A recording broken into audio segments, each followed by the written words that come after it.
Today's episode of the Trailblazers.fm podcast is sponsored by the Campaign for Black Male Achievement, a national membership network in support of a movement to let the world know that our Black men and boys matter. They're an asset to our communities and our country. And as a nation, we cannot truly prosper when any group of people are excluded and forced to exist on the fringes of society. The well-being of Black men and boys has direct influence on the strength of our families, our communities, and our nation as a whole.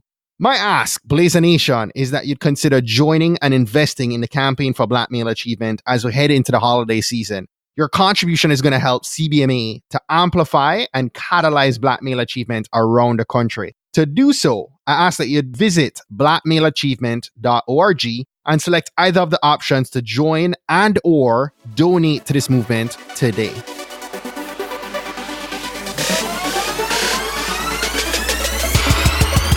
You're listening to the Trailblazers podcast, where we will explore the stories of successful Black professionals. Join us as we highlight the knowledge, resources, and tools of these accomplished trailblazers to help provide the know-how, confidence, and motivation you need to blaze your trail. And now, here's your host, Stephen Hart. Blazer Nation, what's good? What's good? It's the second to last episode of 2018. Crazy to believe that, but this week we celebrate Christmas, and so I'd love to wish you and your family God's richest blessings for a happy and healthy holiday season. And I need your help. I'm getting ready for 2019, and we are getting set to blaze a new trail and start this new year off correct, right? So we kick off a brand new Trailblazers.fm series on Monday, January 7th. It's going to be our second annual Wealth Series. And if you're unaware, many of you know here in the US, the Black community spends somewhere in the range of, I believe, $1.2 trillion a year. Don't quote me on that, but I'm pretty certain that's the number. But when it does come to wealth, we're in a bad place, right? In fact, I believe September of 2017, a research study was published, done by the Institute for Policy Studies and Prosperity Now. And it said that it'll take 228 years for the average Black family to reach the level of wealth white families own today. I'll let that set in. On top of that, it also pointed out that if we don't address this issue, median Black household wealth is on a path to zero wealth by the year 2053. Listen, that study, those two statistics and many others published in that study are startling. And it fueled me. It fueled me to begin the very first Wealth Series back in January of 2018 on this podcast. If you missed those 6 episodes, go back, check them out. It began with John Rogers Jr. of Ariel Investments and went all the way through Patrice Washington in mid-February of 2018. That series is actually featured on Apple. A powerful series and one worth binging on over this holiday break. On January 7th of 2019, we've got a brand new series. 6 amazing new episodes are coming live for you that you absolutely want to be ready to binge listen, to re-listen, and to share this series up with your people.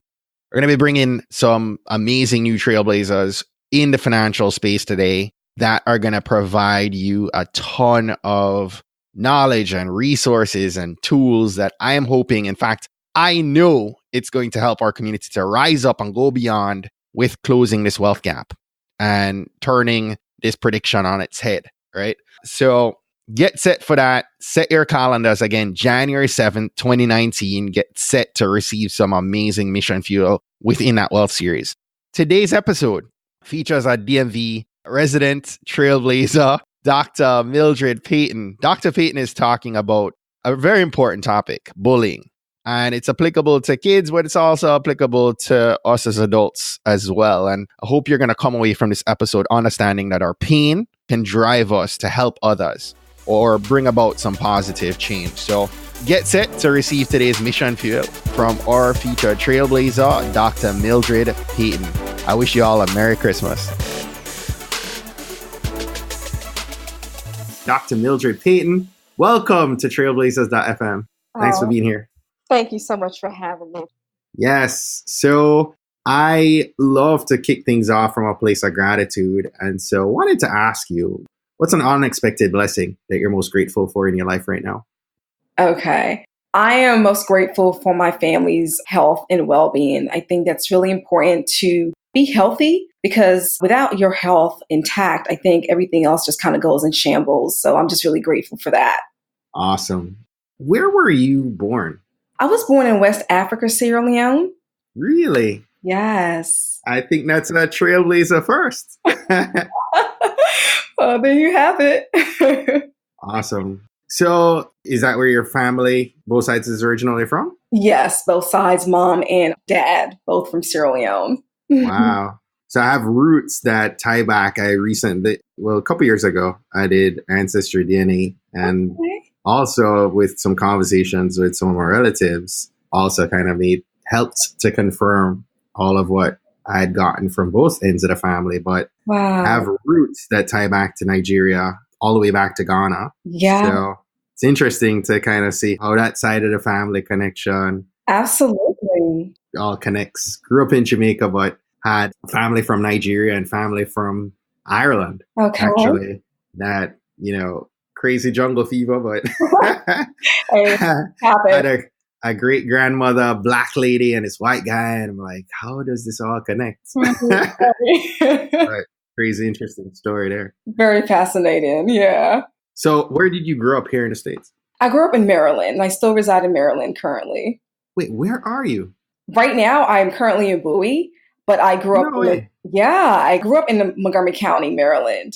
Yeah. Stop. It's interesting how I get connected to, so Dr. Peyton and I are exchanging emails. I did not realize you're in Maryland. Oh, okay. I was going to mention, because I think I saw somewhere it says Clarksburg, and I'm in Clarksburg. That area. Are you there? Yeah, this is where I'm at right now. We should have met up and done this interview in person. Yeah, I know Clarksburg because I used to live in Germantown for about maybe 10 years or so. Get out. Wow. Yeah. That's amazing. Yeah. You heard it here first, guys. This is not pre-planned. Oh my gosh, that's amazing. That's right. So tell me about what you remember about growing up here in Maryland. What was Maryland life like back then? Well, for me, it was just, my brother and I always reflect back in our childhood days growing up. We always say that we had the perfect, childhood experience where we lived in a neighborhood where it was so diverse. And that's one thing I love about Montgomery County. We had neighbors from pretty much almost everywhere in the world. And it was so beautiful because all the children, especially during the summertime, we all came out and just played together. And it's like, every type of background, nationality you could think of was coming in and out. And so we had that exposure to different cultures, traditions, and it was just really fun. So that's the best thing I can recall about my childhood is just learning about different cultures and interacting with my peers and just living in that perfect, I guess, childhood neighborhood, if you want to put it that way. Mm-hmm. Absolutely. Yeah. What was school like here? School was great. I mean, there are challenges when you're trying to really identify who you are and, just understand your path in life and just growing up struggles, just the typical struggles that we face growing up as teenagers. But school was actually a place also where I saw a lot of diversity. So it just exposed me to a lot of different cultures, which I'm really appreciative about. And I just got to learn a lot about people's perspective and their different backgrounds. So yeah, I would say that it wasn't perfect, but it was definitely something that, I would say that I enjoyed. Yeah. Let me ask you, while in school here, were you teased, were you bullied back then by anyone? Yes, I have to say, when I first came to this country at the age of 7.5 years old, I did experience bullying as far as verbal bullying. I was being called darky, African booty scratcher. I mean, all these kind of derogatory and condescending terms, it was thrown at me. And it was disturbing, and I had a slight accent also. So that was also a factor. Kids will find anything to tease you about. I don't care if you're tall, short, light, dark, whatever they can just target you with, they will certainly use it. So I did experience that. But one thing I do have to say, and that I'm proud of, is that I always stood my ground. I always spoke out. I, made it clear that, you can't speak to me that way and I'm not going to accept it. So I stood up for myself plenty of times. So it wasn't easy. It definitely wasn't easy. Sometimes I felt alone, especially if I tried to let a teacher know or a counselor or just, an adult that I thought I could trust. Sometimes I just felt like, it wasn't getting any better, even with me reaching out to those adults. So it's almost as if like I had to take matters into my own hands. And that allowed me to speak up and stand firm and say, you're not going to speak to me that way or treat me any kind of way you please. Right. There's so much there that you just shared because I have an 8-year-old girl right now. My daughter is 8. And this is such a difficult age for girls. This is where I'm starting to see the beginning of mean, right? Mm-hmm. And I'm thinking of also, I migrated to the States. I was 16. So I had a little bit of exposure to high school in Jamaica to toughen my shell for the challenges that came when I moved here. But I can't imagine migrating at 7. The challenges that come with migrating to another country is a whole other cup of tea, right? Yeah. But to also have to deal with that element. I found this opportunity to have this conversation with you really interesting because I'm looking at that dynamic right now as a dad with a daughter who is dealing with the pressures of bullying, at this age. And as you touched on just now, like you'd speak up for yourself. Yeah. She's not so strong-willed to sometimes speak up, like she's a very quiet soul.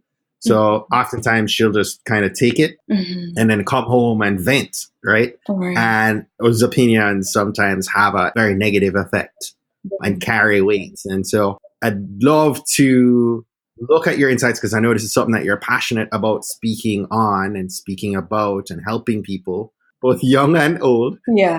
But today you've got this drive and passion around this topic and clearly it fuels the work that you're doing. What's driving you in the work you're doing today? Man, my drive and passion comes from just pure personal experience and just my research. My personal experience basically comes from the perspective of being a parent trying to protect my children, more so my oldest daughter who experienced it in a very severe way where it caused her some physical symptoms that we had to take her to see her pediatrician and a child cardiologist. So that experience alone was it was frustrating. It was just devastating to see your child go through something that could have been avoided, especially when you bring it to the school administrator's attention. But they try to basically look at it from a different angle, which is basically pure conflict. And I feel that most times the issue that we're having, why a lot of bullying issues go unaddressed or overlooked, is because most schools are not really recognizing the behavior for what it is. From my personal experience in my research, it's almost as if, they kind of want to immediately look at it as just regular behavior that's going on among the students. And we have to really understand that, especially in this day and age, with everything that's going on in our society and social media, we have to take these incidents seriously. You might say it's not bullying, but today you might say it's not bullying, but tomorrow and the day after that, it could very well grow and progress into bullying. So I always say it's best for us to really do our due diligence and pay close attention to what students or children are telling us and not just assume it's just regular child's play or just, mutual peer conflict, which is a mutual discourse that's going on. We have to really take the time and be attentive and listen to what's going on and listen to what victims or targets are saying. Yeah. And in looking at some of what you're doing, it's not just for the kids, right? You talk a lot about workplace bullying too. Yes, I recently just tied that on to my business, what I do, because for a very long time, I tried to avoid addressing this issue because it just hits so close to home, especially since I experienced it not too long ago, which was basically the reason why I resigned from my former employer, was because it was a situation that I experienced. And because it hits so close to home, I try to run away from it, to be honest with you. I try to ignore it. Me used to being the helper, always trying to help others, when they're vulnerable. I'm so used to being a helper that it was easier for me to just focus on school bullying because that way I didn't have to really face, what I went through. But something in the back of my mind just kept saying, you're not going to be satisfied until you also try to bring attention and shed light into this other aspect of bullying, which is workplace bullying. Until you shed light and try to make some sort of impact in this area, you're not going to be at peace. So finally, I started, I just accepted and listened to that voice. And once I did that, once I tied that into the service that I provide, it's like I did feel some sort of peace. Because now I feel like, okay, my work is not complete, but it just all aligns now. Because we can't talk about school bullying, okay, and then we dismiss the workplace bullying. They go hand in hand, Let's maybe pause right there, right? I love to make sure everyone's on the same page. Maybe if I have you break down what the term workplace bullying really means. Okay. How do you define that?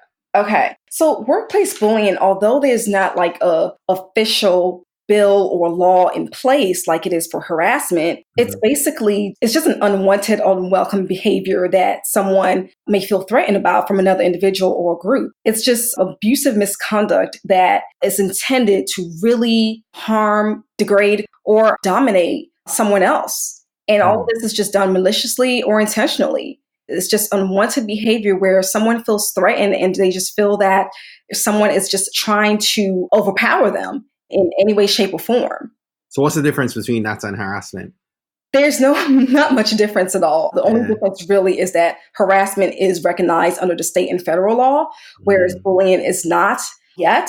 They're both basically the same thing. They're both a violation of our human rights. They're characterized by the same type of behavior. Again, a group or individual try to overpower another person, whether it's emotionally, physically, or mentally. It's just trying to take advantage of an individual or a group. So it's not much of a difference when it comes to the behavior. However, legally, harassment is by law, it's illegal. Right. So what kind of services are you trying to provide to kind of bring awareness to and help overcome the issues we have with bullying in the workplace? When it comes to the workplace, I think it's very important to remind leaders in particular to be empathetic. Okay, I think sometimes when people get in high positions, they tend to forget how to treat people. They tend to misuse or abuse their power. And I think that it's important to remind our leaders, especially that, when people are in such a setting, especially adults, that everyone deserves respect. Everyone deserves to be treated fairly, no discrimination, no favoritism. We're all there to do our work. We're all there for one goal. And I think we just need to focus on that. So my service is basically recognizing the signs of bullying, number one, because I know things are constantly changing, policies are changing. So recognizing what it is, knowing how to address it if it comes up in your workplace, and just knowing that there are resources out there, and just trying to keep an amicable environment where everyone feels comfortable, everyone feels that, no one is being left out or being mistreated. And so I think for me, that's what I really want. That's the impact I would like to make in the workplace, is just reminding those who are in position and even just workers,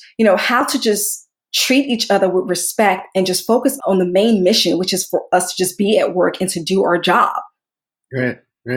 What do you think is fueling the increase in this? Was it always the case, or there was this much bullying in school or in work? Do you think there's an increase in this over recent years? Yeah, especially when we're talking about school bullying in particular, I think there's there's an increase now because, again, schools are not really recognizing the behavior for what it is. They're not enforcing the policies that are in place. And when you couple that with social media, I think all of that adds to the rise in school bullying in particular. Kids are aiming for popularity. Everyone wants to go viral, just forgetting just the fundamentals of how to just treat each other. Yeah. I spoke at a high school today working with a group of girls, and I had to emphasize and remind them that, a lot of this type of behavior is coming from a place where, if I don't respect myself, it's going to be very hard for me to respect someone else. That's the bottom line. And I feel that if we can stop and think about how we're speaking to other people, how we're treating someone else, and how that will make us feel, I think a lot of this issue will be resolved. But we're not taking the time to be empathetic. We're not taking the time to just embrace those basic rules,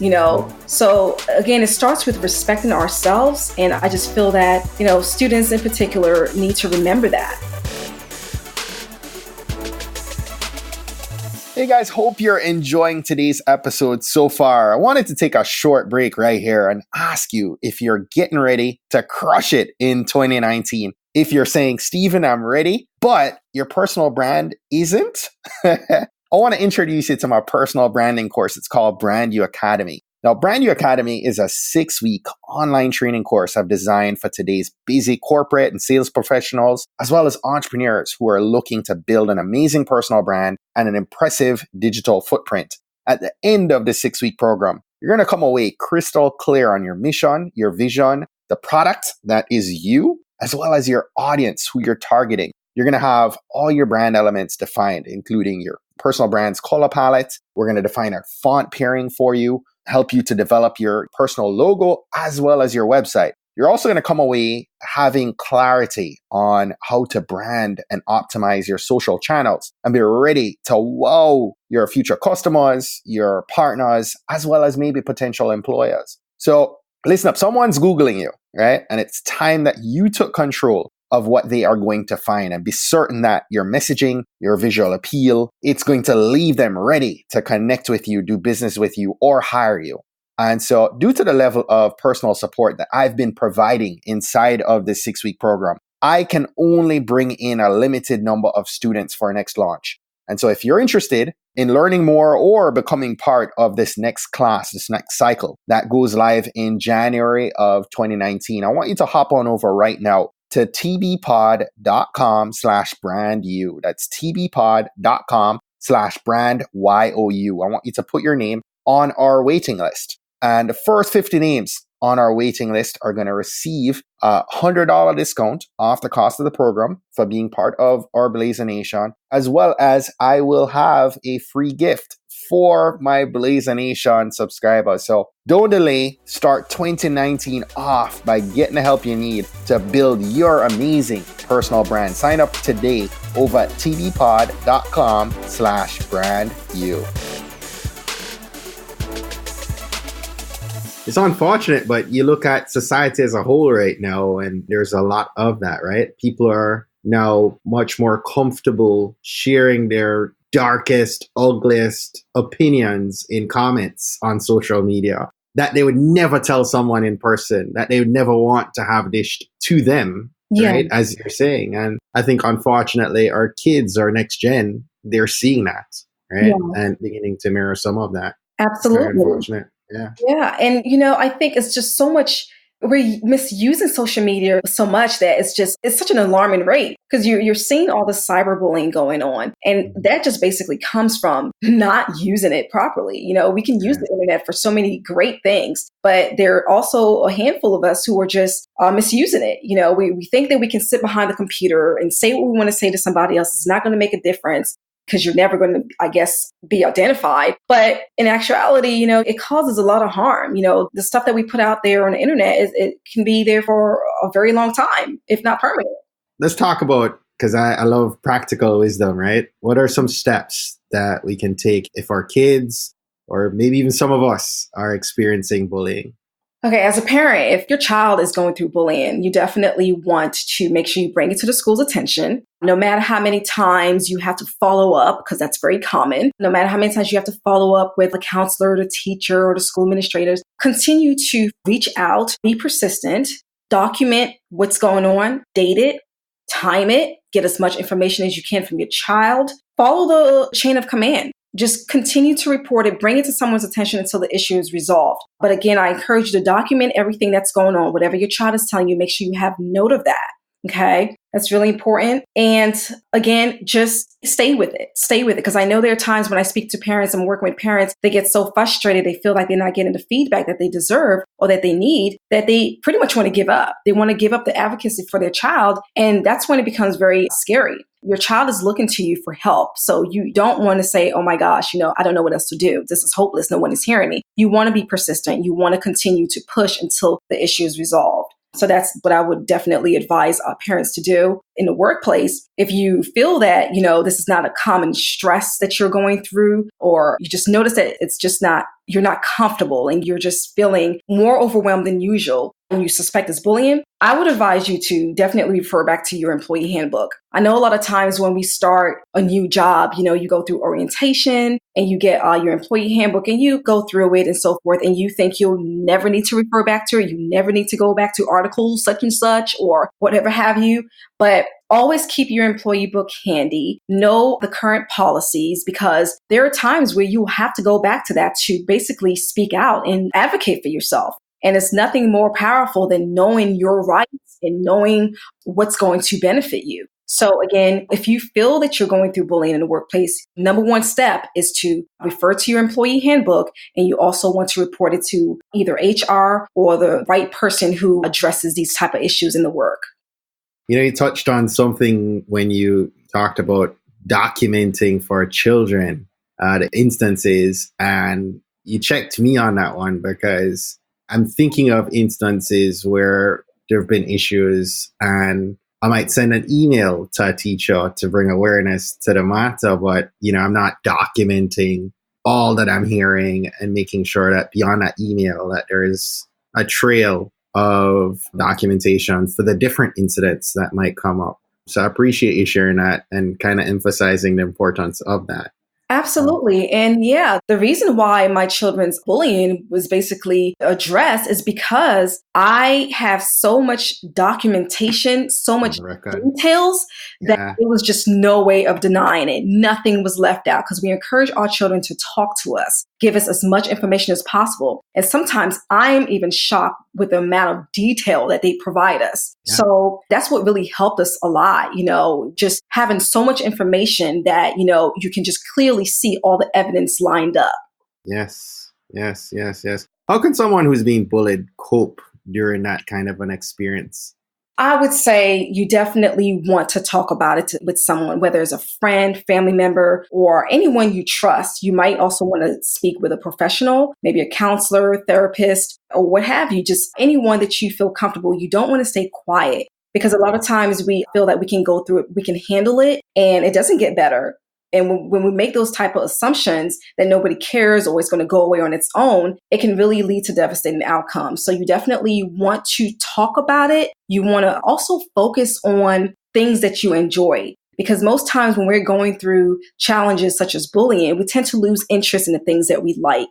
We tend to isolate ourselves from our loved ones or family members because we feel that they may not understand what we're going through, or it's not going to make any difference even if we tell them. But you want to, stay connected with those people. Look for resources again, and just focus on the things you like, whether you meditate, exercise, join a club. Just try to focus on positive things and always communicate with someone. I would also advise you to recognize what's causing you to feel the stress or your downness or anxiety. Ask yourself frequently, why am I feeling this? Whenever you start feeling a certain way that's making you really down or depressed or anxious, take a minute and just ask yourself, where's this coming from? Listen, I hear the passion in your voice. And as you're sharing all of this wisdom, and I love having practical episodes like this where you're able to help us get through real life issues, because that's what drew me to your email and just the idea of us talking about something that I'm going through right now. And I'm sure many of the other parents in our community are experiencing, or unfortunately may very well experience at some future point. So I appreciate you sharing this wisdom. Where can we learn more? Where can we continue to stay in contact with you and learn more about what you're doing?